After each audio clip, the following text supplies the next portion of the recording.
நண்பர்களே அனைவருக்கும் வணக்கம்.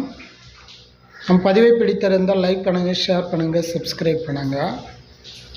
நண்பர்களே, ஒரு வழியாக நேற்று எம்டி சார், அதாவது சக்தி ஆனந்த் அவர்களுடைய பெயில் மனு தாக்கல் செய்யப்பட்டு நேற்று நிராகரிக்கப்பட்டது.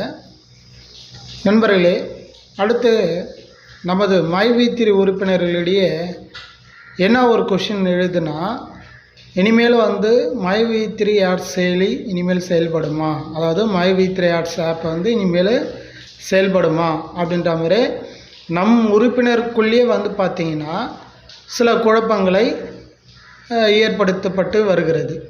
குறிப்பாக இது பல குழுக்கள் இல்லை, ஒரு சில நபர்கள் மட்டும்தான். சரிங்களா? இவங்களுக்கெல்லாம் ஒன்று சொல்லிக்கொள்கிறேன். இது நேற்று அந்த பெயில் ரிஜெக்ட் ஆனது பார்த்திங்கன்னா ஒரு நிரந்தரமான முடிவு இல்லை. சரிங்களா? முதல்ல அதை தெரிஞ்சுக்கிங்க. இது ஒரு தற்காலிகமான முடிவு தான். அதாவது பெயில் இன்னும் விசாரிக்க வேண்டியது. ஏன்னா உண்மைக்கு புறம்பான சில தனிநபர்களால் அந்த செயலி முடக்கப்பட்டது. இதால் இன்னும் விசாரணை அதிக வேண்டும் அப்படின்ற மாதிரி இந்த ஒரு காரணத்துக்காக தான் அவங்க என்ன பண்ணியிருக்காங்கன்னா அந்த பெயில் பெட்டிஷன் நிராகரிக்கப்பட்டுள்ளனர். மீண்டும் ஒரு 1 மந்த் கழித்து, அதாவது ஒரு தோராயமாக ஆகஸ்ட் 2வது வாரம் அல்லது 3வது வாரத்தில் கண்டிப்பாக அந்த பெயில் மனு மீண்டும் என்ன பண்ணலான்னா மெட்ராஸ் ஹைகோர்ட்லேயே அப்ளை பண்ணலாம் அப்படின்ற மாதிரி சில சட்ட வல்லுநர்கள்லாம் சொல்கிறாங்க. அப்படி இருக்கும்போது கண்டிப்பாக மீண்டும் அந்த பெயில் மனு பார்த்தோன்னா அவங்க மனு தாக்கல் பண்ணுவாங்க.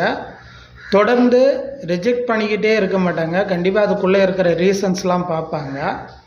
அப்படி பார்க்கும்போது கண்டிப்பாக நம்ம எம்டிக்கு பெயில் கிடைக்கிறதுக்கான 100% வாய்ப்பு இருக்குது. எனவே மைவி3 உறுப்பினர்கள் யாரும் எதுவும் கலக்கமடைய வேண்டாம். நீங்கள் தொடர்ந்து உங்களுடைய ஆப்பில் நீங்கள் தினம் இருக்கிற சீலிங் அமௌண்ட்டை நீங்கள் அச்சீவ் பண்ணுங்கள்.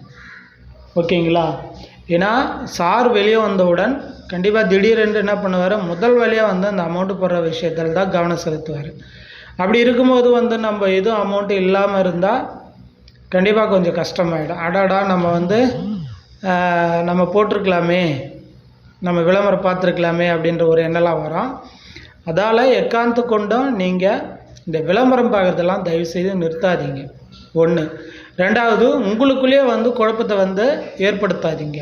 கொஞ்சம் தெளிவாக இருங்க. சரிங்களா? எந்த ஒரு முடிவு வந்தாலும் நம்ம கொஞ்சம் என்ன பண்ணணும், அலசி ஆராய்ந்து பார்க்கணும். அது நெகட்டிவாக இருந்தாலும் சரி, பாசிட்டிவாக இருந்தாலும் சரி. வீடியோக்கள் வந்தவண்ணா தான் உள்ளது. யூடியூப்பில் நிறைய வீடியோ வந்துன்னு தான் இருக்குது. நம்ம இல்லைலாம் சொல்ல, அப்படி தான் பேசுவாங்க. சரிங்களா? உங்கள் மைண்டுக்கு எது ப்ளஸ்ஸு எது மைனஸ், நீங்கள் அதை கரெக்டாக தெரிஞ்சுக்கிங்க. ஓகேங்களா?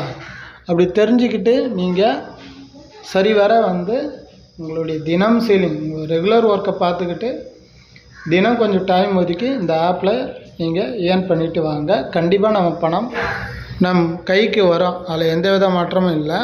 இது தற்காலிகமான முடிவு தான். சரிங்களா? நன்றி. அடுத்த ஒரு பதிவில் சந்திக்கிறேன்.